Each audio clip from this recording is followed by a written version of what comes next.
main card fight at UFC 308 has been cancelled. Alexander Volkov had to pull out from his rematch against Ciryl Gane due to an injury. The fight has been moved to UFC 310 in December. Merab says he hopes a rematch with Sean O'Malley eventually happens. Merab says he is willing to fight Umar next. Umar is likely your next opponent, looking like. Yeah, I guess, like, you know, I was keep saying it. I'm keep saying he don't deserve it because he only fought one guy from top 15. I mean, yeah, he hasn't. He's been really hyped up, but he hasn't fought. And like I just said, your last 4 fights were all UFC champs. You know, right. I don't think he has the same level of competition he's fought as you. He's been kind of hyped up because he's Khabib's cousin, right? Yes. So they're kind of like. It's easy to market this guy, and then kind of giving him easier fights. Yeah, they should make him fight a really tough one. Make him fight O'Malley or make him fight. Peter Yan at least, or Jose Aldo. I don't know if I'm still fighting, but one of those guys. Yeah, that is Bautista, you know, like all the last 4 guys you fought, he could fight any of them. Right. So circle back to whose jacket did you steal? Was that O'Malley's? I remember you stole it. That was hilarious. You stole the jacket, and looked good on you, by the way. Better on you. Thank you. Did you ever get it back or no? You should have kept it. Yeah, actually, well, I was gonna keep it, but then I was. Dana made you give it back. Yeah, he told me give him back. Okay, I said. Dana should let you keep it. Be like, let O'Malley get it back. It's okay. Yeah. So, like I said before, like he can have his jacket. I take his belt now. I guess UFC wanted to me fight Umar. People, I see the comments. Everybody wanted me fight Umar. I will fight Umar. You'll fight whoever. I like that. You'll fight whoever. Yes. It's not who you think deserves it, but you're willing to fight him. Yes, exactly. Like, I don't think he deserves it. But also O'Malley could be an interesting rematch. That's a big money. That's a big money rematch again. That's a huge. I hope he's keep talking, and I hope UFC make this fight happen. But yeah, I like him more too. So it's like they're all good fights, you know. Yeah. I mean, of course, Umar is new challenge, you know. We all know he's tough. He's definitely good. He just has a fairly padded record, like we said. But he's really good. There's no doubt about that. Colby Covington choked out the rapper Lil Pump, and despite him tapping, put him to sleep. Like tapping himself.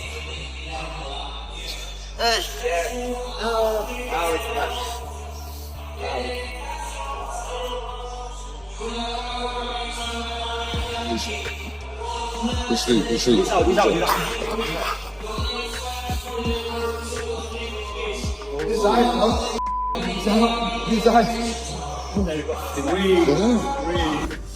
Renato Moicano reacts to being the underdog in his upcoming fight against Benoit Saint Denis. Renato is currently a plus 200 underdog. He says betting on him is easy money. Check out the full new episode of the Show Me the Money podcast. Links in the description. First, I need to break Benoit Saint Denis' face, my brother. That's the truth. And that's my only focus right now. I'm going to the airport, you know, I'm going to do the flight and get ready. And I'm not too worried about after the fight. Again, I am 100% focused on be ready and beat him September 28th. For this fight, you are now a near plus 220 underdog. Are you an even better underdog for this fight than the last fight? What do you think? Yes, 100%. I always trust in myself. I trust in my training, and I have I'm sure that I will beat him September 28th. I'm the best underdog of the year again and again. Let's go. What are we thinking, bro? Like a round 2 submission, round 3? Brother, if I could bet, yeah. If I could What's bet, gonna be your bet? And if I see.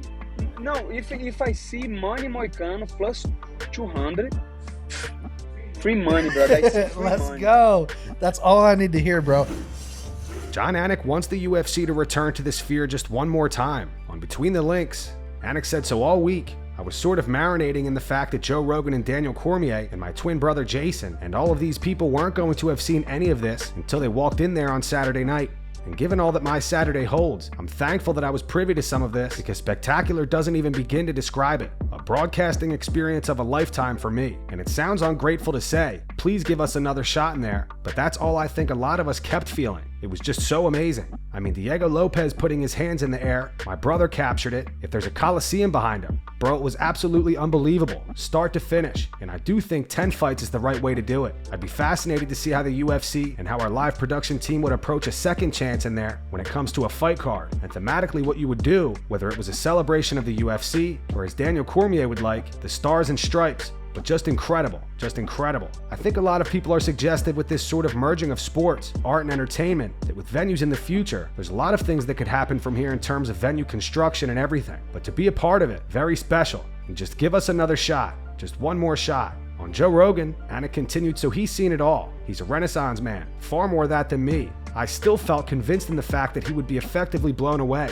And yeah, just jaw drop, and oh my gosh, and sort of one visual upstage is the one that came before it. We went all the way up to the 400 section, as high as you can go, which are some of the best seats to do our pay-per-view open, and I actually didn't quite get down in time, so we had a little bit of navigation in terms of our throw to the next piece, but it was insane to see Rogan and Cormier's reactions for the first time, and you think you know what you're walking into, but you really don't. When you look at the fight cards for UFC 307 and UFC 308 on paper, Jose Aldo's fighting on the prelims in Salt Lake City. UFC 308, I don't say this hyperbolically, maybe the best fight card I've ever been assigned. Go to Wikipedia and look up UFC 308. So just imagine for a second, UFC 307 or UFC 308 on paper, Khamzat Chimaev versus Robert Whittaker at Sphere in f***ing Vegas, and tell me we couldn't effectively change the game forever.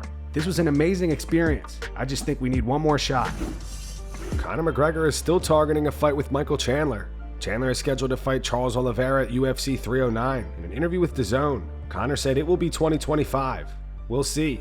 My opponent that I had scheduled, Chandler, has gotten matched. It is what it is. I just take it on board and just rock on. My job is just to go to the gym, be in shape, and one thing is for sure, whenever it is and wherever it is, I'll be 100% ready. That's all I can focus on right now. Who knows nowadays? It doesn't matter. It does not matter. Just as long as I can get back. I'd like it to be Chandler. I'd like to get that squared away. So I wish him well against Oliveira, but let's see how it goes. Recently, it came out that Dillon Danis' lawyers filed motion to withdraw from the ongoing lawsuit filed by Logan Paul's fiance. In the motion to withdraw, Dillon's former attorney stated that Dillon has failed to pay the firm's monthly invoices in a timely fashion and has failed to maintain the required retainer agreement. It also states that this has been an ongoing problem with Dillon. Michael Bisping and Paul Felder reacted to this on the Believe You Me podcast. They do not think this is a good situation for Dillon, and Paul adds that Dillon is very dumb. Well, that's not surprising because number one, let me tell you, no lawyers are your friends. They don't care, because I read a statement from this lawyer, like, I actually like Dillon as a guy as well, so this is a shame. No, the only shame is that you're not getting the paychecks. And when the paycheck stops coming, you're like, see ya. Yeah. See you, buddy. You're down the road. I don't care about you. They just care about themselves. And this is why the legal system is so effed up. Right? Granted, what Dillon did, I wouldn't have done that. I wouldn't have gone after someone's girlfriend like that. And who knows? I'm not getting into the whole, is she right? Is he wrong? And all the rest of it. But he's down a creek without a paddle. Up a creek? Up a creek. Yeah, you don't want to be, man, especially... She's going to come at you with the best lawyers. They're going to be paid. Their pockets are full. They're coming for you. And if you don't have the right guys to back you up, you're just going to end up getting slaughtered. And he's dumb. He's dumb. You know what I mean? Like, you're going to say all the wrong things. Your cocky, bravado, fake, tough guy act that doesn't mean anything in court. Jiu-jitsu is not going to help you in court. Far from it. Your black belt doesn't help. There's a lot of overstepping of boundaries, or a lot of overstepping of authority, should I say, from people posting stuff and, hey, you can't say that, you can't say this, and freedom of speech. There's all this stuff going on. What Dillon was doing was going after this girl over and over and over again. I don't know where he got the pictures. You could argue that what's in the public domain, all he did was repost it, right? Yeah. I don't know who's right. I don't know who's wrong. But the reality is, when you play these games and you start talking about lawsuits, you got to understand that these are real problems. And, it's not a criminal court. It's a civil court. And the civil courts will you even more than the criminal court sometimes, because they're coming for one thing only, and that's money. Chael Sonnen is not confident that Conor McGregor will return to MMA. In a recent episode of Good Guy, Bad Guy, Chael said, "I don't know what to make of Conor. We're looking foolish at this point by continuing to act as though he's going to come back. The truth is, the night he went down broken in two against Dustin Poirier, it was unlikely he was going to return when he got other opportunities, selling the whiskey brand and finding himself in movies with Jake Gyllenhaal. It was unlikely that Conor was going to return. He got a stubbed pinky toe that may or may not be broken and may or may not belong to him. When he walked away from a press conference in his hometown and didn't show up to UFC 303, it was unlikely. Even baseball tells you 3 strikes, you're out. At some point, we'll have to accept this and move on." Belal Muhammad maps out what he believes he needs to do to achieve George St. Pierre's status in the welterweight division. Yeah, I don't think I need to get to the 7 title defenses, right, to reach him. I think it's just when you're looking at resumes, right, the guys that I beat him, it's just adding a little bit more to it. So if I go out there, I think we get Shavkat, we beat Shavkat, then it's going to have to be either some of the other guys have to fight, right? So if you have like a JDM against Usman, the winner of that, if Usman wins, for legacy-wise, you know, Dana put him next to me. Big name. Put him next to resume. GSP. Yeah. So going out there, I beat him. It's like we're right there now. Yeah. Because I already beat a lot of these other names, big names in my era, right? Right. You know, Maya, Wonderboy, Luke A. Gilbert, Sean Brady, who's gonna pay dividends later on. But I already have a lot of big names on there. But it's just now getting these guys with their O's. I think it's going to be either Jack Della or Ian. One of them guys is going to have to fight somebody, and one of them is going to lose. But at the end of the day, I'm going to fight either one of those two and then Usman after this guy. Alex Pereira reveals Sean Strickland will be helping him prepare for his fight against Khalil Rountree at UFC 307. Sean used to train at the same gym as Khalil and absolutely despises him. Here's what he had to say about Khalil in the past. So we're training, right? And guys, I give some good speeches. I give some good hot raw speeches. So I'm like, well, when you guys are wrestling, you got to pick the baddest motherfucker and you got to go with it. And if I see you going Khalil Rountree, I know that's not what you did. You're being a So I said that speech as like a raw moment for Khalil to be like, you, Sean. I'm gonna show you what's up. And I thought it was gonna make him step up and yeah, but instead he stormed off the mat. He just walked off the mat and he was like, Sean, I don't respect you. I don't like you. I'm like, yeah, because you're a feminist in a cult. We need to have a conversation about Khalil Rountree because clearly you guys have no idea who the this man is. And I'm gonna explain to you who this man is. And all you little just saying, oh, we'll go spar him. You guys understand that we used to train at the same gym. And I would have loved to use him as a body. I only got the opportunity once, and then he would avoid me like the plague. I wanted to. I tried to. But anyways, back to why you guys have no idea who Khalil Rountree is. There was this chick, dude, big girl, big, tall, little thick, a little bit too thick for me, but 20 pounds lighter. She looked like a supermodel. Anyways, amazing, sweet girl. Khalil walks up behind her to like show her move, and she makes like a harassment joke.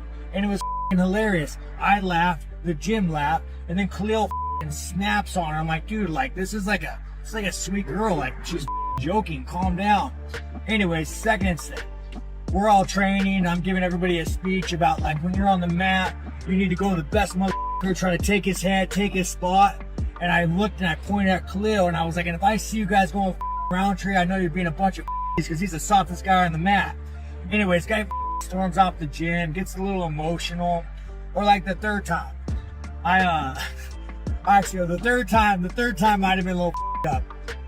He had this ex-girlfriend once, and I joked, I was like, Khalil, I hate on her too, and you were the better man, you know, but it was funny, it was like me and your boys, you know, it was like camaraderie, and he goes to the UFC and complains, like, this man is you guys have no concept who he is. If you met him, you would hate him. You need to trust me on this, he sucks. Alex Pereira posted a video to his YouTube channel today, showcasing his first day of training camp in Salt Lake City. Links in the description for the full video. Alex reveals Sean's coming out to train with him next week. Foram 2 semanas, né, Glover? 2 semanas. Agora 3 semanas, né? Eu acho que vai ser um tempo melhor. A gente tá com uma equipe muito boa. Pô, tá aqui o Glover, Plínio, Yusri, Cezinha. Tá vindo também o Strickland também. Na próxima semana ele tá com a gente aí. Agora nós estamos com um time de futebol, né? 11, né? Pô, tá a galera toda aí agora. Muito feliz, animado, né? Pô, com toda essa preparação, né? E pra mim tá sendo muito bom fazer isso, né? Vim 3 semanas antes. Não, treinaço, divertindo, né, Patã? A gente correu aí 5 km à tarde. Fizemos 10 rounds de manhã cedo, que foi bastante combinação, bastante treino ali, que foi cansativo. And that's going to wrap it up for the news. Thanks for watching. For daily MMA news and content, subscribe to Full Mount MMA and click the bell icon to be notified when we post videos. Here are the 3 top comments from last video. The first one says, on paper, Anthony Smith is better. The second one says, Belal and Usman trying to create a fake beef so that Usman gets the title fight. I like it. And the final one says, Henry Cejudo is Oscar De La Hoya in 20 years. Those were the 3 top comments from last video. If you want to be featured in the next one, all you have to do is comment down below. And if you missed yesterday's news, click the video on screen right now to get caught up.